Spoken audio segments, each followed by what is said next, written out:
Okay, bet. All right, so today we will be focusing on Snapchat's impact on how we view others. I'm Ben Goldstein. Charlie Franklin. And I'm Jordan Klein. So our thesis, really the main focus for this presentation, is that Snapchat improves the way we view each other offline because it boosts social currency, it boosts social interaction, and it allows for a truly authentic and a genuine online portrayal of oneself. So for Snapchat background, app is used to communicate by taking pictures and sending them back and forth to your friends. There's also private stories where you can add to your either public or private. Public is where all your friends can see it, and private is like the select good friends that you have. I know personally, I use my private story only with my close friends, and then it was made in 2011, and then these are the side-by-side comparisons of the original logo and the new one, and I think the original one kind of portrays like a new app that they didn't know if it was going to be successful, and they didn't have all these features that this new one has with like the snap maps and the best friends list and the private stories and everything. Also, a lot of the features we'll be talking about today were evolved into Snapchat over time as media has evolved also. So this logo, the new logo, kind of represents that change.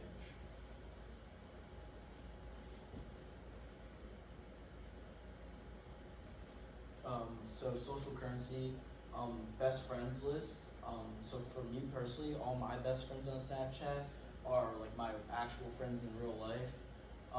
Some people just Snapchat random people, but I think a lot of the time people use it to actually talk to their friends, and I think it kind of makes that connection a little bit better in real life because you guys are always in touch on the app. And then just to continue on it, there's different levels of like friends. So there's like best friends, mutual friends, and just normal snap streaks. And depending on how much you Snapchat a person, is depending on which emoji you get next to it. These are also an example of social currency because it's literally showing you how good of friends you are with someone, and it's a way of valuing your friendship with someone. So on to social interaction, we're going to focus on Snapchat streaks. So this is a big feature of the new Snapchat that we see. This is taken right from my Snapchat. So as you can see, the number is 1,084 days. So this is with my brother. This streak is almost 3 full years, and it means a lot to me. It may just be a simple number, but when he went off to college, and then when I did the same, we obviously weren't seeing each other as much as we used to, and so to still have this opportunity and this platform to use to really be able to see him, whether it's a serious conversation or he's using some sort of funny filter, to make me laugh if I'm not having a good day or something like that.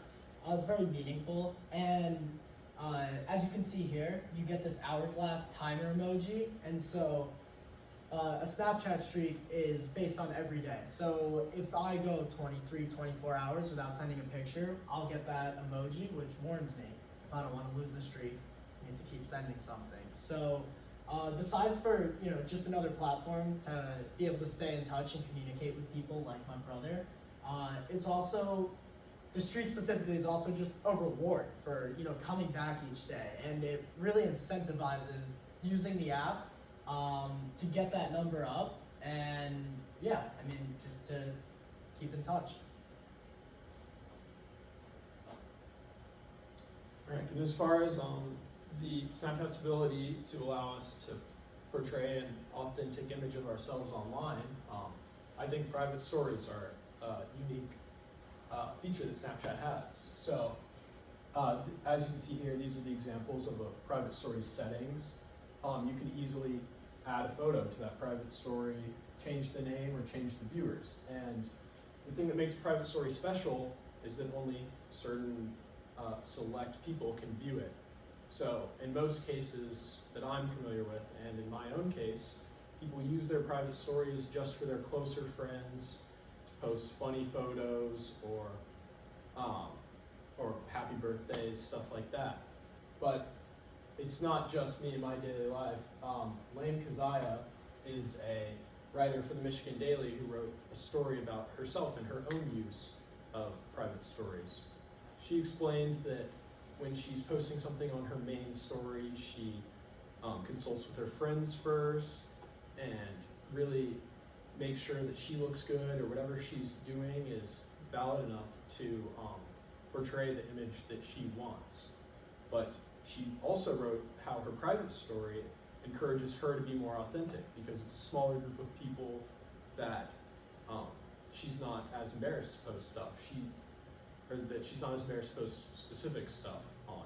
So she will post funny jokes that she thinks of, moments in her life that may not be valuable enough to put out for everyone, but just for her specific group of friends. Yeah, I think that's a great point that Charlie makes. Just sort of reinforcing with the My Story feature over there. That is every single person that you have on your Snapchat. So whether you're a very heavy user, I would definitely consider myself someone who uses the app a good amount.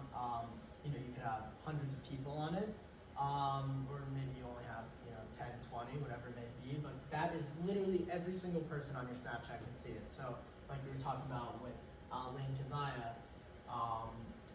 This is something that everyone is going to see. So it might not be the true authentic self because, you might get self-conscious. It's more of like a highlight reel in a way. If you go on a vacation, you're at a basketball game, whatever it may be. You want to make sure that you post something that everyone is going to see and approve in a way. But the private story, I know Charlie has one, Jordan has one, I have one. It's definitely a truer side to yourself, like Charlie was saying. It really is just authentic. It is, unedited, unfiltered. It's just who you are. You don't even have to think twice about it because you have those people on that private story for a reason. Those are people who can see that side of you. So that definitely helps you show authenticity. And Lane Kazaya also made a good point at the end of the article, which was that she acknowledges that our daily lives, our offline lives are becoming more in sync and attached with our online ones. However, private stories make her feel like it's in a good way because she is being authentic. She's sharing the things she wouldn't normally share on other platforms or her main story with whoever she wants. I also think SnapMap allows people an authentic online portrayal of themselves. SnapMap is a feature, it's basically a map of the world, and it shows where every single person on your Snapchat is when they last used the app. So this is an example from a university. If you were to tap on any of these, or a high school, sorry, if you were to tap on any of these people specifically, you can see the last time they used their app, or they used the app. And in general, people aren't too worried about like stalkers or people finding out where they are. It's not something that I've noticed at least, is too concerning. It's more of a friendly feature. Yeah, it's a friendly feature, and you have the option to turn it off, but a lot of people like to keep it on, which I think is definitely encouraging an authentic online portrayal of yourself because you're literally showing where you are. They also, they represent you with Bitmojis, which you customize to look like yourself.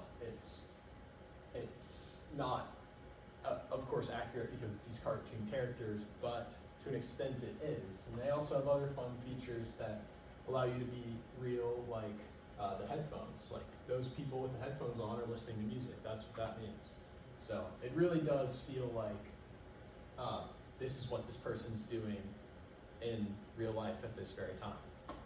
Yeah, and also just to connect that point to like real life. So here at Elon, there's like a bunch of different buildings and dorms that like people are in, and you typically don't really know where people are unless they have their Snap Maps on and they're like checking Snapchat normally. Otherwise, you have to ask them where they are, or you have to call them up or whatever. And these are some different websites we use to gain information for this presentation. That's the link is I article. And yeah, thank you. Oh wow. All right.